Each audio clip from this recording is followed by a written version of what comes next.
A black woman takes her rightful seat in first class, but a white flight attendant tries to remove her, insisting she doesn't belong. What he doesn't know is she's the daughter of a legendary federal judge, and this flight isn't just about one seat. It's about centuries of silent exclusion, power, and reckoning at 35,000 feet. What happens next will expose the quiet racism hiding in plain sight. The moment Asha stepped into the first-class cabin, everything quieted, not because anyone recognized her, but because they didn't expect her. A tall black woman in a tailored cream blazer, clean locks swept back, eyes forward like she owned the row. Her seat was 2A. She placed her carry-on above, sat down, and crossed her legs. But the hush that followed her entry lingered like fog. Somewhere behind the curtain, someone whispered something. Laughter, then silence. And then he appeared. The lead flight attendant, Mr. Carter, was mid-50s, pressed uniform, clipped tone, too smooth. He approached with a plastic smile and said, "Ma'am, may I see your boarding pass?" Asha blinked once, then handed it over without a word. He glanced down, frowned like he'd found a mistake, and said, "I believe you're meant to be in economy." His voice was kind, rehearsed, and wrong. Asha didn't flinch. She reached into her bag, pulled out her confirmation email, and tapped the screen. "This is my seat." Her voice was low, unbothered, but the silence around her thickened. Across the aisle, a white woman in oversized sunglasses leaned into the exchange. "That's actually my seat," she chirped, waving her own boarding pass lazily. "They told me I'd have a window." Mr. Carter's smile turned into something else, eager, almost relieved. "You see, ma'am, there's been a mistake. Would you mind switching so we can accommodate her?" Asha didn't respond right away. She turned her head slowly, eyes locking with the woman's, then back to Mr. Carter. "I'm not moving." This time her voice didn't bend. Mr. Carter's smile disappeared. He lowered his voice, but not enough. "We don't want to escalate things." That word, escalate, sat heavy in the cabin. Asha leaned back. She didn't argue. She didn't raise her voice. Instead, she did something quieter. She pressed the small red button on the side of her phone. Voice memo recording started. She slipped the phone under her leg, where it would stay, catching every syllable. "You already have," she said calmly. He blinked, caught off guard by her stillness. The white woman now stood, gesturing at the crew. "Are we going to fix this or not?" she whined, loud enough for row 3 to turn. "I paid full price, first class. This is ridiculous." Another attendant stepped forward, younger, eyes darting. She whispered something to Mr. Carter. He nodded slightly, then turned back to Asha. "Ma'am, we're asking for your cooperation." Asha smiled for the first time. It wasn't warm. "You're asking me to leave the seat I purchased so she can have it?" He said nothing. The woman huffed dramatically. "This is why I hate flying these days." Asha didn't move. Neither did the phone beneath her. 2 rows back, a teenager with earbuds in took out his phone. He wasn't sure what was happening, but something about the energy told him to hit record. Beside him, an older black man adjusted his cufflinks and watched with careful eyes. No one intervened. No one offered support. But something shifted. The air thickened not with noise, but with knowing. This wasn't just a misunderstanding, it was a test. And Asha wasn't budging. Mr. Carter stepped away, murmuring to the co-pilot standing in the galley. The co-pilot glanced at Asha. For a second, his eyes lingered. Then he said something that made Mr. Carter flinch. The attendant returned alone, his voice lower now, the edge returning. "Ma'am, if you don't comply, we may need to involve security before takeoff." Asha's smile didn't move. "Then I suggest you call them." Because I'm not going anywhere. She leaned back in her seat. Her fingers pressed gently against the armrest. Her phone was still recording. From the back of the cabin, the captain appeared. An older white man with salt and pepper hair and the steady gait of someone used to command. He approached quietly, looked at Mr. Carter, then at Asha. "Is there a problem here?" he asked. Asha answered before the attendant could. "Apparently, my presence in the seat I paid for is upsetting people." The captain studied her face, then looked to Mr. Carter. "Let me see both boarding passes." The woman in sunglasses reluctantly handed hers over. He checked them, frowned, then handed hers back. "Her seat is 4C, he said firmly. "No window." The woman protested, but the captain didn't engage. Instead, he turned to Asha. "Apologies for the confusion, ma'am. Enjoy your flight." He turned and walked away. Asha watched Mr. Carter's expression flicker with something sharp, then vanish. But it wasn't over. The woman didn't sit in 4C. She stood by the galley, still ranting. "I have 700,000 followers," she barked at the young attendant. "Do you know what a bad review from me can do?" Asha turned her head, eyes resting on the woman. And finally, she spoke again. "Then I hope they're watching closely." Mr. Carter returned to Asha's row once more, this time crouching slightly, like he was being generous. "Listen," he whispered. "If we bump you to business class, you'll still have legroom and we can smooth this over. You don't want to make a scene." Asha raised her eyes slowly. "You already did that for me." Her tone didn't rise, but it cut deep. "And if you're worried about a scene, maybe you should have picked a different passenger to target." Mr. Carter's jaw clenched. She could feel his breath shift. He stood too fast. The teen's camera caught all of it. The plane hadn't left the gate, but tension already hung like a storm cloud over the first-class cabin. The white woman finally retreated to 4C, throwing her bag into the overhead like it had insulted her. Mr. Carter paced in the galley, checking his watch. Asha sat still, calm but alert, the slight tension in her jaw the only visible sign of restraint. Her phone was still recording. She'd lived through worse. But this wasn't just a seat. This was the kind of moment that turned into something larger, if you let it. 3 rows back, the older black man finally spoke, his voice smooth and quiet. "They always try the polite version first," he said to the teen beside him. "Then they escalate. If she were loud, they'd have had her off the plane already." The boy nodded without looking up from his phone. The man's gaze didn't leave Asha. "But she's smart. Too calm. Makes them nervous." He leaned back, folded his hands. "This won't end the way they think." Asha looked out the window, watching baggage carts pass by like ghosts in motion. Her father used to say, "Dignity is not silence. It's choosing the right moment to speak." She was choosing carefully now. Mr. Carter returned yet again, this time with 2 TSA officers trailing behind. One black, one white. The white one scanned the cabin quickly, his eyes stopping on Asha. "Ma'am, we've had a report of a disturbance involving your seat assignment," he said in a rehearsed voice. Asha didn't flinch. There was no disturbance. There was profiling. The white officer blinked. "We'd just like to confirm your identity," he added. Asha reached into her leather tote slowly, pulling out her ID, boarding pass, and something else.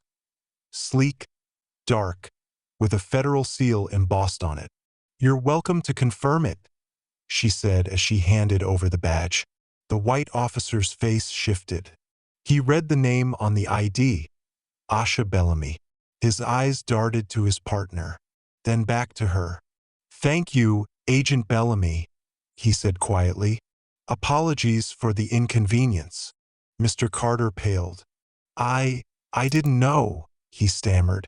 But Asha wasn't looking at him. She was watching the phone in the teen's hand across the aisle, still recording. And somewhere in the back of the plane, whispers were spreading row by row like smoke. The name Bellamy meant something. For those who knew the law, who followed justice, especially the kind never shown on TV, Bellamy wasn't just a name. It was legacy. The white woman turned her head at the word agent, and Asha saw it happen. That tiny, involuntary twitch of the mouth, the internal equation snapping in half.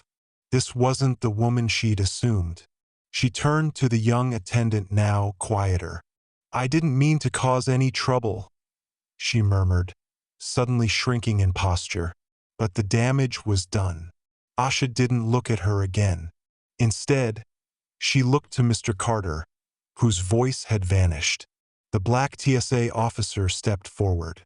"We'll be reporting this incident, ma'am, and forwarding a formal complaint to the airline." Asha nodded. "Good," she said. "Include the recording." She held up her phone now. Mr. Carter opened his mouth, but nothing came out. The younger attendant took a step back, her face flushed. She hadn't said a word this whole time, but guilt sat on her like a second uniform. A crackle came through the overhead speakers. The pilot's voice, steady but clipped, "Will be slightly delayed due to a customer service matter being resolved. Thank you for your patience." Asha smiled faintly. A customer service matter. That's what they'd call it. Not bias, not profiling, not the quiet way racism slithered through professional smiles and policy. But the word didn't matter. The recording did. Suddenly, a ding. The teen's phone buzzed. A text from someone in Coach. "You're trending. Already on TikTok." He held it up for Asha to see. She looked at it for just a second before returning her gaze to Mr. Carter.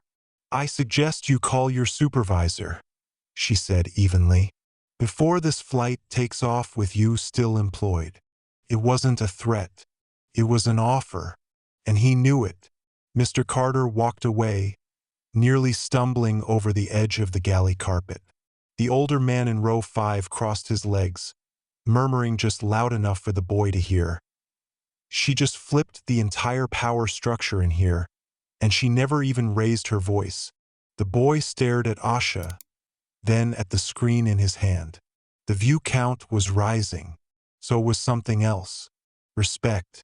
In every row, on every screen, a quiet reckoning had begun. The air in first class felt charged now, not just tense but watched. Passengers who'd buried their faces in books or closed their eyes were now openly observing. The couple in 2D leaned toward each other, whispering behind their hands. Across the aisle, a businessman took out his phone.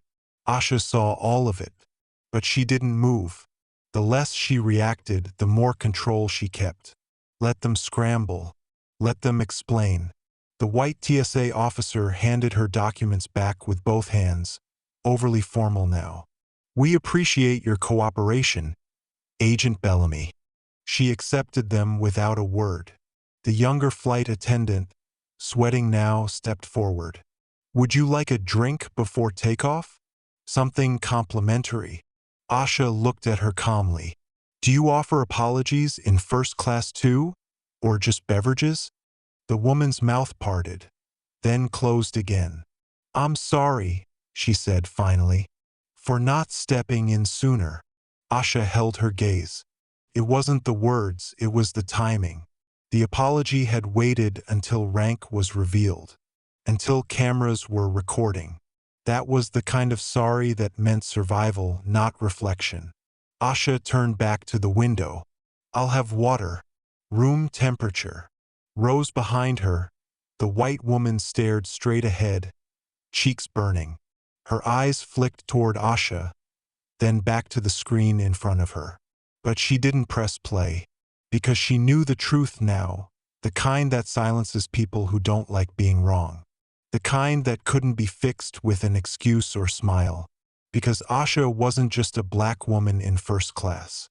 She was meant to be here, and now everyone knew it. The teen too rose back, whispered, This is wild. The man next to him raised an eyebrow. No, this is normal. What's wild is that it's being recorded. The teen looked down at his phone. The video now had subtitles and hashtags. He hadn't added them. Someone had screen recorded and re-uploaded it with hashtag flying while black, hashtag Agent Bellamy, hashtag profiling exposed. It was out of his hands now. Viral had a life of its own. Mr. Carter returned once more, face pale, steps slower. He knelt slightly beside Asha's seat, not quite crouching, not quite bowing. I've spoken to my manager on the ground. I'd like to personally apologize for how things were handled. Asha didn't turn her head. Handled? Or initiated? She asked. The question wasn't loud. But it didn't need to be. Rows around them froze. His mouth opened, then closed. Again. It wasn't my intention. Intent, Asha said softly, doesn't undo impact. Mr. Carter blinked. She finally turned. Her voice calm. Even, Mr. Carter, you didn't question my boarding pass. You questioned me. That distinction is the problem. And the reason you'll be explaining this to legal. The silence afterward was deafening. The plane door had just closed. A soft thunk. Final. The pilot came back on. Cabin crew, prepare for takeoff. The engines hummed low like something under pressure. Mr. Carter stood slowly, every pair of eyes on him. He walked back to the galley, head down. Asha folded her hands. She didn't need to raise her voice. The truth was louder than anything she could say. Asha's phone buzzed. Another text. This time from a name that made her jaw tighten. Saw the video. You're trending on Black Twitter. Let them come for you. We've got your back. G. She stared at it for a moment. J. Washington. Her old partner at the bureau. She hadn't heard from him in months. His name alone meant reinforcements. This wasn't just a moment. It was becoming a message. From the rear galley, the younger attendant appeared with Asha's water. She placed it gently on the tray. If there's anything else you need, she whispered, voice soft. Asha looked up, eyes piercing. There is. The attendant blinked. Yes. Asha took a slow sip. Document everything. When your shift ends, send me your statement. Unedited. The girl's eyes widened. Then slowly she nodded. The cabin lights dimmed. The hum of ascent filled the silence that still lingered. Asha watched the clouds rise around them. Up here, the truth floated differently. She wasn't angry. She wasn't proud. She was certain. And sometimes that's louder than rage. Her fingers hovered over her phone. She opened her bureau app. Quietly began uploading the footage into the internal misconduct database. In the galley, Mr. Carter held the edge of the counter, breathing heavily. He tried to salvage it, tried to turn this into a misunderstanding. But it was never that. It was routine, the kind that goes unchecked until it doesn't. He glanced toward the cockpit door, then back toward first class. A single black woman had upended his world in 30 minutes flat, and she hadn't raised her voice once. Back in row 2A, the older white woman shifted uncomfortably.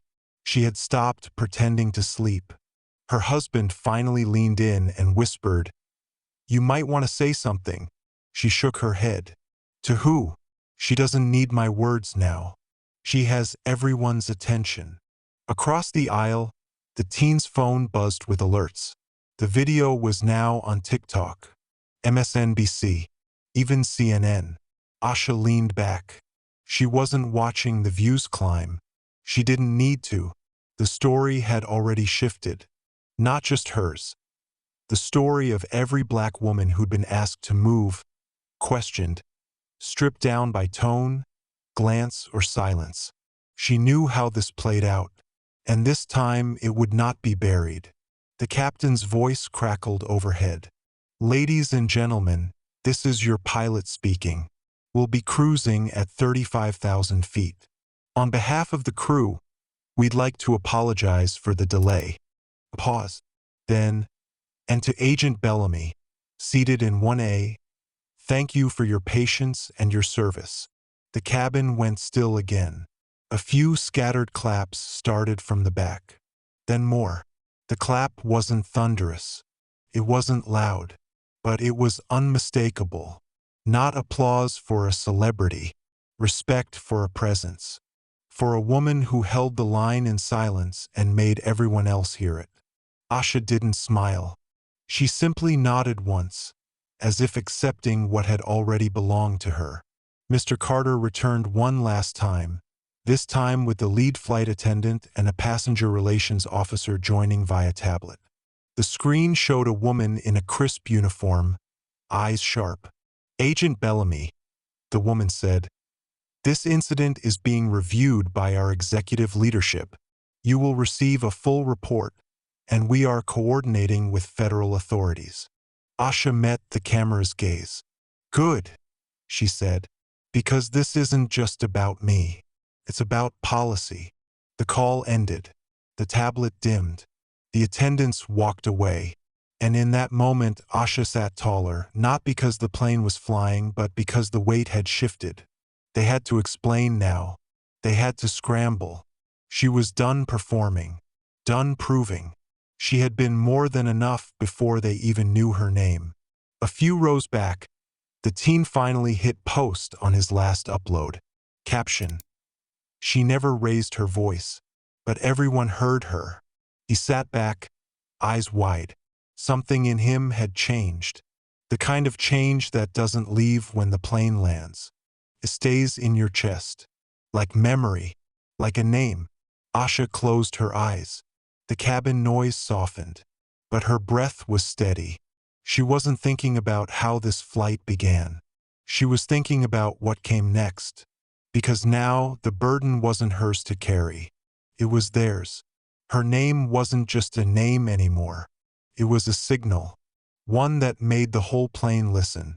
If the story moved you, made you pause, or made you think, then it did its job. Every day, someone is asked to move, to shrink, to prove they belong. But sometimes, the quietest resistance becomes the loudest message. So tell us, what do you think really happened here? Was it ignorance, power abuse, or something deeper? Let us know in the comments. If this story made you feel something, like share and subscribe to Justice Throne. We tell the stories that too often go untold, stories where truth, power, and justice all sit in the same row. And if you've ever been told to move, remember this: your name has power. Use it.